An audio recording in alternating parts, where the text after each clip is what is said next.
जिंदाबाद जिंदाबाद। कॉमरेड लता सिंह को लाल सलाम, लाल सलाम लाल सलाम। सीपीआईएम जिंदाबाद जिंदाबाद जिंदाबाद। साम्राज्यवाद हो बर्बाद, हो बर्बाद हो बर्बाद, साम्राज्यवाद हो बर्बाद, हो बर्बाद हो बर्बाद। किसान मजदूर एकता जिंदाबाद, जिंदाबाद जिंदाबाद, किसान मजदूर मोर्चा जिंदाबाद, जिंदाबाद जिंदाबाद, हमारी एकता जिंदाबाद, जिंदाबाद जिंदाबाद।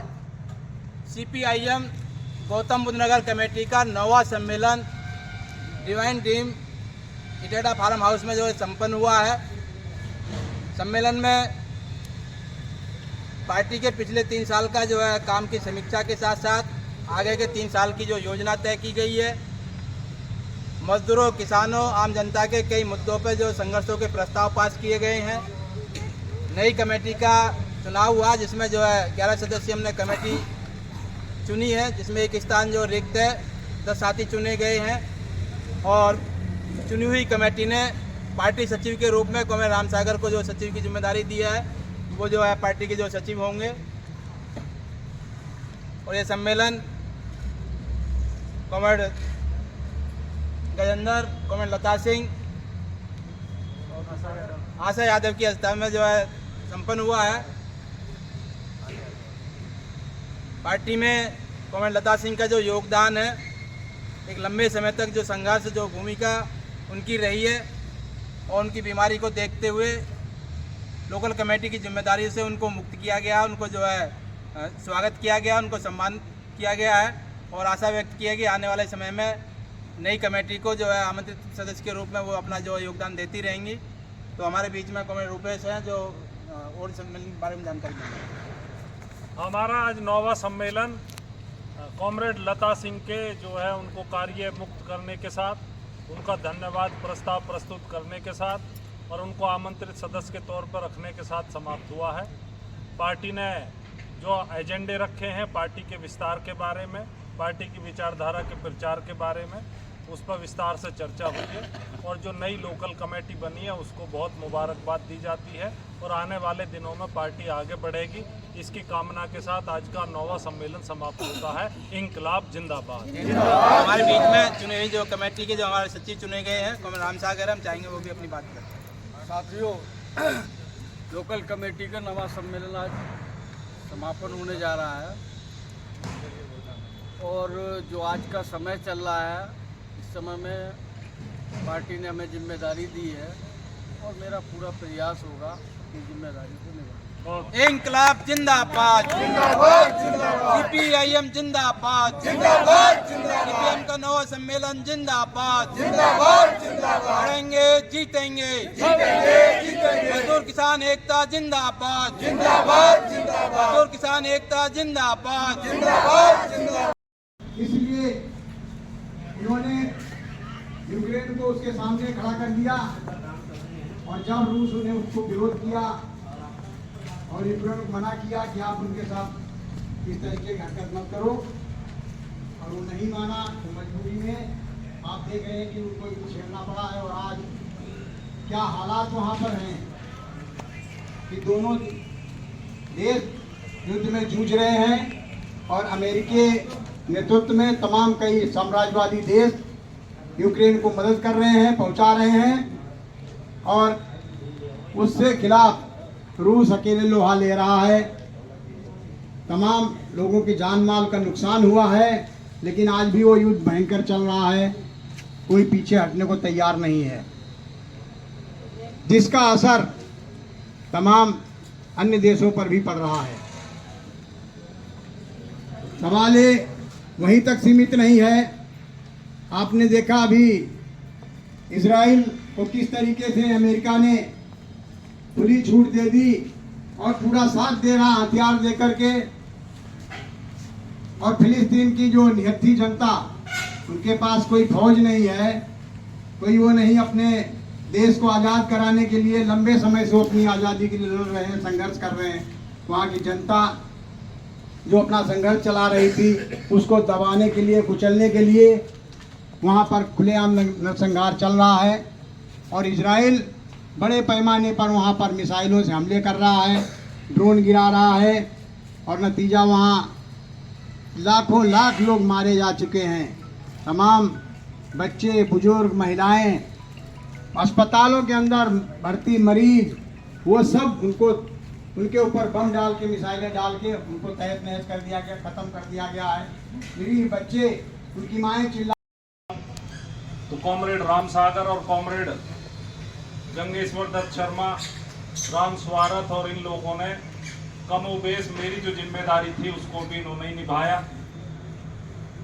जहाँ कहीं भी आप साथियों ने मुझसे मदद के लिए कहा, मैंने भी कोशिश की और उसमें आकर के अपना हाथ बटाया। राष्ट्रीय अंतर्राष्ट्रीय परिस्थितियों के बारे में उद्घाटन भाषण में बहुत सारी बातें हमारे साथी ने रखी हैं। मैं तो 2-3 बातें आपके बीच में रखूंगा, बाकी रिपोर्ट के बारे में आपको बताऊंगा। पहली बात तो यह है कि हमारी जो पार्टी है वो क्लास की पार्टी है। पूरे नोएडा में और ग्रेटर नोएडा में जो औद्योगिक टाउनशिप है, उस औद्योगिक टाउनशिप में आप देख ही रहे हैं कि जहां किसानों का ताल्लुक है तो किसानों के दमन में कोई कमी नहीं है, और जहां मजदूरों का ताल्लुक है तो उसमें भी कोई कमी नहीं है। किसी भी व्यक्ति को यदि किसी सत्ता के चरित्र के बारे में पता करना हो तो पीछे जो 3 काले कृषि कानून आए थे तो साफ तौर पे इस नियत से लाए गए थे कि इस देश की धरती पर, इस देश की कृषि पर बड़े पूंजीपतियों का मालिकाना कायम हो जाए। इसी तरह जो 4 लेबर कोड लाए गए वो भी इसी मकसद से लाए गए कि जो मजदूरों के अधिकार मजदूरों को लंबे संघर्ष के बाद मिले, वो मजदूरों के अधिकार उनसे छीन लिए जाएं और मालिकों को और ज्यादा छूट दे दी जाए। पीछे लोकसभा के चुनाव भी हुए थे, उससे पीछे विधानसभा के चुनाव भी हुए थे, तो हमने ये महसूस किया और आप भी ये बात महसूस करते होंगे कि जितने भी पार्टियां हैं चुनाव लड़ रही हैं, उनमें कोई पार्टी आप जाकर के देखो फैक्ट्रियों के मजदूरों को संगठित करने का काम नहीं करते, ना उनको लेकर के कोई वो लड़ाई लड़ते हैं। क्योंकि सीपीआईएम केवल ऐसी पार्टी है जो मजदूर वर्ग की पार्टी है, किसान वर्ग की पार्टी है, वही केवल मजदूरों को लेकर के लगातार संघर्ष में है। महिलाओं के मोर्चे पे भी आप देख रहे हो, राशन के मोर्चे पे भी आप देख रहे हो। हमारे साथी कॉमरेड गंगेश्वर के ऊपर जो हमला हुआ वो आपने देखा, किसी और पार्टी के ऊपर तो हमला नहीं हुआ। तो जो जुझारू संघर्ष हमारे साथी, कई मुकदमे हमारे साथियों के ऊपर हैं, कई बार जेल गए हैं, ये केवल और केवल मजदूर वर्गों का जो संघर्ष है उसके जो नेतृत्वकारी साथी हैं, क्योंकि हमारी पार्टी का विचार और हमारी पार्टी की लड़ाई वो एक पूरे वर्ग को लेकर के लड़ाई है। हम चाहते हैं कि ये जो शहर बने, इस शहर में मजदूरों की रोजी रोटी सुरक्षित हो। पीछे अभी हमारी बातचीत हो रही थी प्राधिकरण के अधिकारियों के साथ, हमने उनसे कहा खुले में कि आपने तमाम जो लग्जरी फ्लैट आप बना रहे हो, लग्जरी जो आप बंगले बना रहे हो, लग्जरी आप जो गोल्फ कोर्स बना रहे हो, आपने कितने घर मजदूरों के लिए बनाए, और जहां मजदूर रहते हैं उन आबादियों की भी आप जो छीन लेना चाहते हो। जो किसान अपना मुआवजा लेकर के जो अपनी पुश्तैनी जमीन में 1000-2-2 हजार के कमरे उन्हें मुहैया कराता है, यदि वो मुहैया ना कराए और फैक्ट्री में आपके यहाँ 12,000 से 15,000 से ज्यादा तनख्वाह नहीं है, और जिन विला और जिन फ्लैट को आप बना रहे हैं उनमें कम से कम 20,000 15,000 से कम का किराया नहीं है, मन का आपका फोकस जो है वो है ही नहीं, आपके दिमाग में मजदूर तो है ही नहीं, किसान तो है ही नहीं, और नाम रख दिया आपने इसका इंडस्ट्रियल टाउन से। तो जो भी इंडस्ट्री आ रही है उस इंडस्ट्री में जो वर्कर है, जो वर्कर की तनख्वाह है, वो तो इतनी मामूली तनख्वाह पे काम कर रहा, वो पूरे शहर को सब्सिडाइज करने का काम कर रहा। महिला समिति से जो हमारी साथी जुड़ी हुई है बहुत कम पैसे में काम करती, उतने पैसे में आदमी जिंदगी नहीं जी सकता। तो ये पार्टी मजदूरों की पार्टी है, ये पार्टी गरीब किसानों की पार्टी है, और ये पार्टी हर जगह जहां मजदूरों का मोर्चा वहां पर संघर्ष करती दिखेगी आपको, जहां किसानों का मोर्चा वहां दिखेगी। हमारे साथी बैठे गजेंद्र खारी जी, बहुत वरिष्ठ हमारे साथी बैठे, कॉमरेड महावीर, वकीलों के बीच में भी हमारा संगठन बना है, अभी उतना मजबूत संगठन नहीं है, वो आंकड़े मैं अभी आपके सामने अलग से दूंगा। लेकिन मुख्य बात जो आपके बीच में रखनी है कि हमारे अगल बगल के देशों में भी इस विचार की सरकारें आ रही हैं। अभी श्रीलंका में जो सरकार आई है वो हमारी पार्टी के विचार की सरकार है। जब वहां जनता परेशान हो गई, सभी पार्टियों को देख लिया, बीजेपी जैसी पार्टी भी देखी, कांग्रेस जैसी पार्टी भी देखी, तब वो हमारे विचार वाली पार्टी आई है। दुनिया में कहीं भी नजर डालोगे तो जहां कहीं हमारे विचार वाली पार्टी है, वहां आपको अस्पतालों की हालत, स्कूलों की हालत बेहतर मिलेगी। जब सरकार अपना बजट बनाती है तो सबसे ज्यादा खर्चा इसी पे करती है।